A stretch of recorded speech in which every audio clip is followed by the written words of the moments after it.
Hello, you wonderful people, and welcome to another episode of Super-Fanta-Fi. This being a show where we talk about TV shows of the supernatural, fantasy, and/or science fictional genre. For today's episode, I'm going to talk about the latest episode of Nancy Drew. A lot of interesting things went down in this episode, so let's break it down. Really quickly, I also point out, you might notice, it's like, oh, isn't Nancy Drew labeled as crime-centric, but now it's Super-Fanta-Fi? What's up with that? Well, it's something I've had a debate about. I'm switching it over to Super-Fanta-Fi. If you're curious about it, I'll talk about it more at the end, but I'm not trying to front load this. So it's Super-Fanta-Fi from now on. Just we'll leave it at that. So, a lot of, like I said, a lot of interesting things went down. Obviously, Nancy's dealing with the repercussions of the previous episode where it's like, oh, she got her dad arrested. Like all her evidence that she had gathered, is now being used against her dad. Because at first, because she was suspicious of him, but because all the evidence lined up to be like, oh, he's definitely behind, Lucy's murder and everything. But now it's a thing of like, she feels bad about it. She won't even talk to her dad because she's like, he should hate me. But he's still reaching out because it's like, it doesn't matter what you do because he understands like who you are. And it's just kind of like, wow, you built it.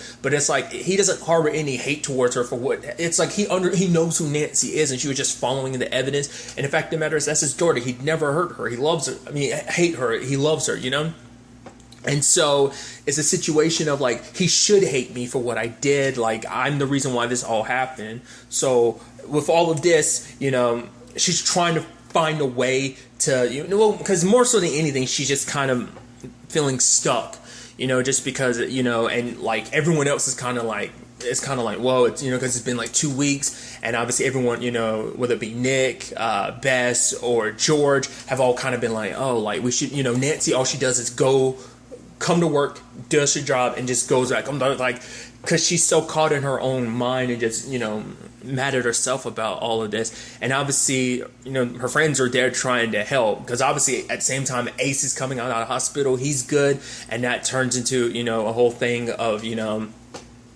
Nancy kind of feeling worse because she's like, oh man, I got so caught up in my stuff. I forgot about Ace, because she also blamed, because it's like, Ace ended up in that situation with Laura because he wanted to prove to her, like, nah, I got your back. Like, even though I'm kind of spying on you for McGinnis, like, the fact is I got your back. So, but it was kind of like an apology, like, oh, I'm sorry, I'm sorry situation. But then she finds out new information from her medical examiner friend about, like, the poison that was used to kill Tiffany.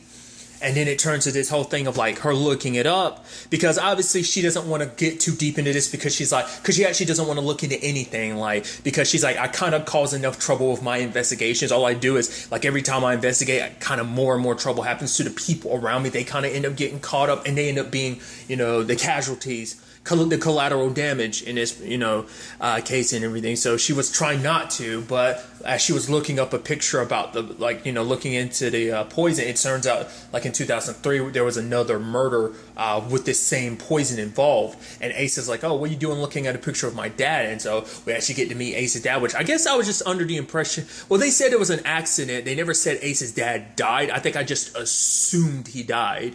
But I wonder, was Ace's dad always the way he kind of is? Maybe he was stern. Maybe he was just, because we don't really get to, this is our first introduction to really get to see Ace, interact with his dad and everything. But I'm wondering, is that just, the post the accident or was he already always like that? So whatever the case may be, Ace brings Nancy to talk to his dad. And basically he had investigated, that it was apparently a parent suicide, but he was like, it never sat right with him. And it turns out it was actually a killer who was, giving him emails about each of the victims and stuff like that. And so they look into it and there are 3 other victims killed with the same thing. So it seems like there might be, there is a serial poisoner in Horseshoe Bay and everything. And obviously Nancy working with Ace and his dad ends up trying to decipher things, but the sad thing is like there were messages there saying who the next victim was going to be, and for him it's like, I didn't see this, but it's like the point was you were not meant, the whole thing was meant to make you think all this other stuff was the cipher that you were supposed to like find the hidden message when the picture itself was, but it's like you couldn't have known. But for him it's like, I could have gotten to like the last victim, Eliza, like I could have gotten to her, but he wasn't able to, so But now it turns into this whole thing of, because Nancy knows that this is connected to Tiffany's murder, she's just, because even before they got there, she was like, shouldn't we tell the cops about this? Because she didn't want to, get involved. But Ace was like, if we tell the cops how we came across this information about the poison that we learned about from the blood you stole, that's not going to be too well, considering the fact that your hearing's like right around the corner, which is interesting because Carson's got his whole situation now and Nancy still got her situation. So that's going to be interesting how that all ends up coming together, because I'm sure even if she tries to clear her dad's name, it's like, well, that's gonna be interesting, because it's like, well, the fact of the matter is you kind of done some criminal stuff yourself, so it's like, oh, how can we really trust your character, even though it's like, well, your evidence, it's what led the cops to taking your father down. It's actually even more twisted, because like she becomes like the hero of Horseshoe Bay, like being like, oh, teen detective captures her killer father. It's like, and that's plastered everywhere. Literally, people are showing up at the restaurant just to take pictures of her. And George is like, no, let's come take advantage of this like newfound celebrity, because there's so many people coming in, business doing well. But then she sees people just taking pictures of Nancy's like, yeah, you're kind of right. That is kind of messed up. That's super, super messed up, But what was interesting is the fact is, like I said, Nancy wanted to kind of potentially just handle this on her own, because she's like, hey, if I handle this, no one gets involved, it's all good. But obviously, her friends like to meddle, and it's like, Ace, George, and Bess, and even, Nick are all helping out. And she's like, no, you guys don't have to. It's like, shut up, Drew, like, we're helping you, because it's like, because the fact of the matter is, Nancy put herself as the next target. I think she wasn't, because she's so afraid of getting other people involved. She's like, you know what? I'm going to make me the next target. The killer's out there, wants a new target. Here I am. I figured out your cipher and everything. So working together with the others, starts trying to figure out the connections between all the victims. And it turns like they're all connected to this particular high school. So it's like, all right. And using this, because its new cipher had revealed the next victim was a lady named Claire, which, Nancy was posted outside her place with the cops and everything. Side note, the dude that was walking by with his girlfriend or whatever, I'm like, hey, that's some dude from, I'm already blanking on his name. He's one of the demons in Charmed. I was like, oh, interesting, CW connection there. Okay, I just thought that was interesting. I was like, hey, it's you. That's why I was almost thinking like, I was almost kind of like, is he the killer? Like I was thinking, because like later on, Nancy was like, oh, these are like seven women's size shoes, and I was like, oh, it's gonna be that couple that time, because it seemed like he just interestingly enough was able to be like, oh, like know exactly that you were outside of Claire's place and everything. So that's why I thought it was that couple that walked by, because they make kind of it was just kind of a scene of just like, oh, what's going on here? Like, but it's like, oh, they were just kind of near nosy passerbys being like, oh yeah, what's going on? It's like, that's all it was. So I just thought that was interesting. But nevertheless, the killer gives Nancy kind of a shortened timetable now, and it's like, oh, you got this long to get to Claire, and she goes to the high school to find Claire, and lo and behold, who pops up later? Ace, Nick, and George. And it's like, why do you got, it's like, yeah, but that's what friends are for. We're going to be here, we're going to have your back throughout all this. And obviously Nancy gets trapped in there with Claire, the poison and everything. And now they've like, it's kind of a race against the clock. It's like Claire and Nancy's life are in danger. And then things started not, I don't know. Because when you notice at the beginning, you're kind of like, Claire's in this panic. She's like, oh, tell me about yourself so that I can,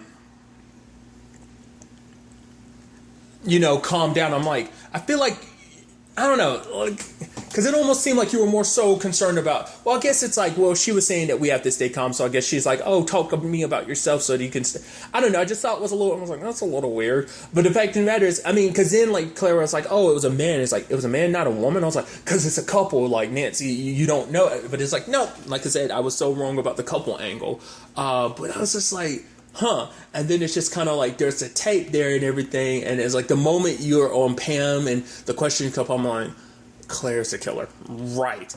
And it's interesting because like Nancy put herself as a target, but obviously the killer kind of twisted things around to make her seem like, oh, we play by my rules, here's a new victim, come and save them. But it's like in the long run, Nancy was the victim. It just, this was like a lone con to get her in this position. It's interesting because like, you have Claire asking her all these questions. I'm like, why are you asking people? What is up with that? I was like, that's kind of a weird thing for a killer. because in the long run, what ends up being the case is like she starts asking Nancy about like her favorite memories and stuff like that. Asking like, "Oh, are you a dog person? Did you ever have a dog?" She's like, "No, my mom was a cat person." And then like she tells that sweet memory of like her dad. Like the fact is that when she failed her driver's test, she was kind of bummed, and her dad, even though the ice cream place was closed, like he still took her there. The dude who runs it came out with her a pint of like her favorite ice cream, that, don't let failures kind of stop you. And for her, that's a big reason why she doesn't want to talk to her dad, because like she feels like she failed him in some shape or form. She let him down, and she feels like like I said, she feels bad about it, and so she's punishing herself by doing that, pushing, because, what Nancy has a tendency to do, she pushes people away. Because even like, it's like, oh, didn't you tell your friends to get out of here? It's like, yeah, but they're stubborn like that. They don't listen to anything I say, because obviously they're going to work tooth and nail to, save her. But like I said, it just seemed interesting that was Claire's like thing of like, oh, basically in this moment, people's truths kind of come out. And for her, it's like that's her favorite moment of getting to know people in these moments. And it's like, why is that? Why is that kind of your thing? Because it turns out, because Nancy was like, oh, you've been killing people these past 15 years. She's like, no. And also I had nothing to do with Tiffany's death, because that's not her thing. Like, she wouldn't make it so out and open and so messy. It's like that poison was pretty fast acting. She needs it to be slow so she can spend time with her victim.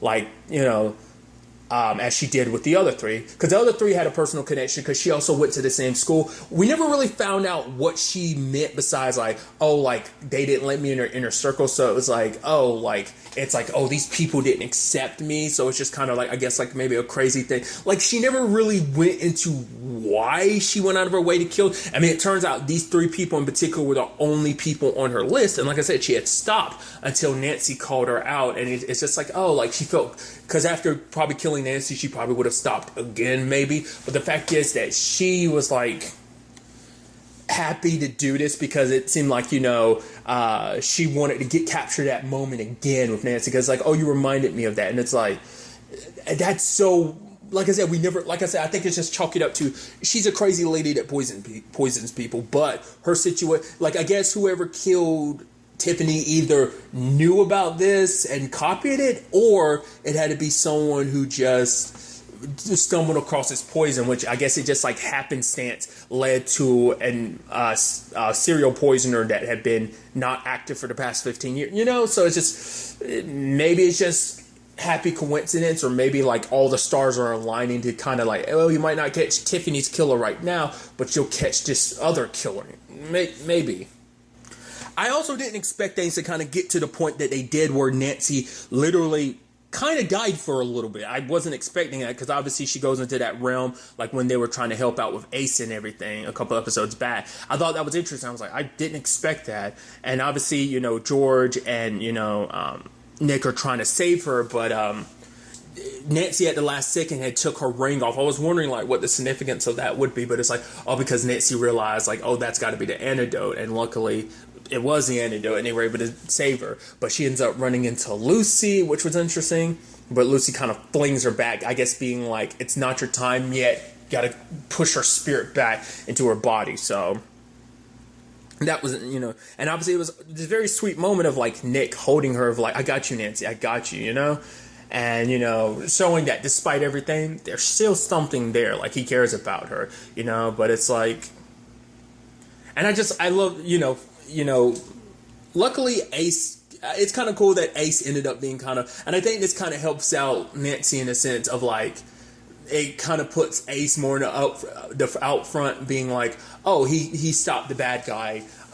He's kind of the new hero of Horseshoe Bag, so I think it kind of takes the pressure away from her kind of being kind of the celebrity a little bit. I did like that his dad was like, oh, you did a good job. And he's like, oh, say that again. And he's like, only suckers repeat themselves. So, like I said, it seems like a very interesting relationship, Ace and his dad.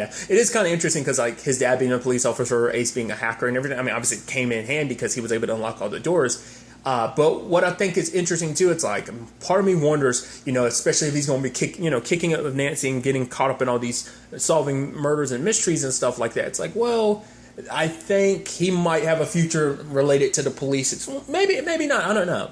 But I did like all of them gathered at Nancy's place. She's like, why do you guys like still help me? Like, I want to do all this alone because you guys might get hurt. That's why I didn't want you guys involved. But it's like, that's what friends are for. Like the fact, because she names all these different instances of like, because they name instances of like, these are moments you've helped each and every one of us. It's like, yeah, but at the same time, it also caused you hurt. But it's like, that's the thing. Like, sometimes you hurt the people you love, but you also forgive them because you love them, right, George? And George is like, playing tough. But we know George is a softie. But yeah, that was a pretty nice element to it. And like I said, the whole Nick thing, it's like she's like, yeah, you saved my life, and he's like, yeah, what are friends for? And it's like, it's there. It's part of me was almost because the way things were kind of put up last episode, it kind of made it seem like, kind of a Nick and George thing, which like, what does that mean? I mean, that could always be the Nancy and Owen thing, but obviously she wanted to be with Nick, but now it's like they're in that weird, awkward place right now. It's like, what that means going forward, But I did like, this experience did kind of push Nancy to do something she didn't want to do before. She, finally calls up her dad, which is like, okay, that's good. And, making the promise that, it's like, I'm going to rectify this situation. But what was interesting, though, is because obviously Lucy did follow her back. So Lucy is kind of able to kind of speak to her now since the whole Simon situation. But I thought what's interesting, though, is like Lucy was there in her, like, that doorway. And then the moment she starts talking to her dad, gets flown back. Because something had, like, her dad's lawyer earlier in the episode had brought up, like, why is your dad kind of handling things the way he is? Like, do you understand why he would be doing this? And, like, it's like, I don't know. And I do, because it's like, why would Carson do what he's doing, just kind of accept things as they are? It'd be only to protect the two most important people in his life, Nancy and his wife. Like I said, she's neck deep in all of this in some shape or form, but I don't think Nancy's really pieced that together. Once again, she kind of looked at her mom in a very high regard, so she would never even, because her and her dad have a complicated relationship, so it was easier to slip into that mentality rather than even thinking of her mom in that regard, So I think that's kind of where things are, but I think that's why Lucy probably just kind of got flown back, because it was like, oh, you were one step, it's like, but maybe it's just supposed to signify I'm here. But part of me thinks like the symbology of like, her getting like the door slamming shut is in that instant of like, okay, like, I don't know. Like I said, probably a thing of me just reading too much into it. It just seemed like that was symbolic of just kind of like, you're kind of closing the door on being in the right direction. You're trying to help out your dad and everything, not realizing that he is keeping a secret, but just not the sense that he had anything to do with Lucy's death, so, well, probably indirectly he's connected, but he didn't have anything to necessarily do with it, regardless of all of that.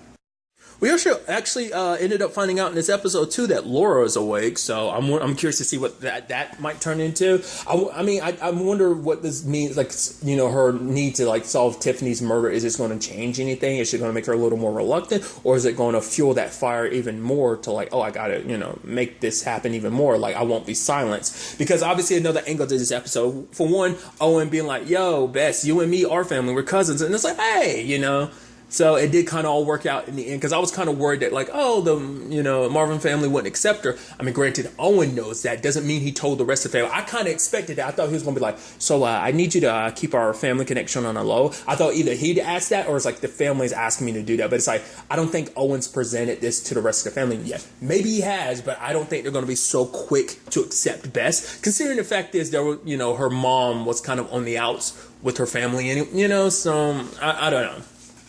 We'll kind of have to, see in the long run. But Owen wanted the coins and everything, which they're not telling Owen everything about. Like, yeah, the coins kind of melted when we did a seance and everything, so you can't really get them. But it's and Nick is like, I accidentally melted them. If you have a problem for anyone, it's me. I mean, to be fair, he kind of has his issues with Owen, and more so stems from the Nancy situation, but it's also like he doesn't trust Owen. But, Bess suggests, it's like you both want the same thing. You want to take down the Hudson family, so work together.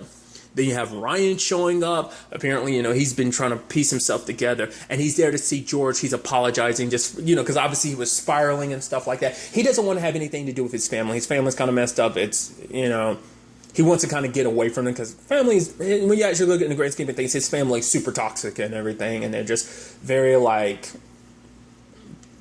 your typical kind of wealthy family that thinks they're better than everyone and kind of treats people like they're disposable in many different regards. Hence, when his mom made a reference like, "Oh, did you hear about Laura being away? Maybe, I can't, all the stuff that happened to her. I can't believe, like the accident and everything. Maybe she'll be more careful from now on." It's like, yeah, you're laying it on pretty thick, even to the point Ryan's like,